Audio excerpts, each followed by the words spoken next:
ขับขี่ปลอดภัยและยังเพลิดเพลินได้กับ Xpeng X9 ที่สามารถแยกจอการขับขี่และหน้าจอบันเทิงได้เลยหรือจะเปลี่ยนจากจอการขับขี่มาเป็นจอทีวีด้านหลังก็ยิ่งเป็นจอใหญ่ขึ้น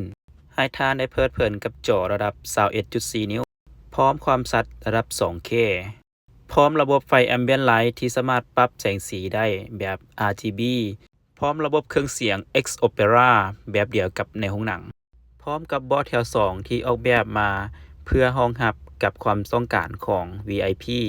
สามารถปรับนอนในโหมด Zero Gravity ได้และมีทั้งระบบเบาะอุ่นเบาะเย็นและระบบนวดซึ่งสามารถปรับความแรงได้ถึง3ระดับและมีการปรับโหมดการนวดได้6แบบและยังมีรีโมทคอนโทรลสามารถคอนโทรลหน้าจอได้โดยที่บ่จำเป็นต้องลุกไปสัมผัสหน้าจอสามารถสั่งการเป็นเคอร์เซอร์ได้สามารถเลือกกดหรือเลื่อนผ่านได้สามารถสครอลขึ้นลงได้และก็เลื่อนซ้ายขวาได้ด้วยรีโมทใช้งานง่ายๆเหมือนกับเมาส์ของคอมพิวเตอร์และสำหรับท่านใดที่ต้องการความเป็นส่วนตัวหลายขึ้นสามารถปิดม่านด้านข้างเพิ่มหรือจะปิดซันรูฟเพิ่มก็ได้และยังมีตู้เย็นสำหรับอาหารในเครื่องดื่มอยู่ในส่วนกลางนี้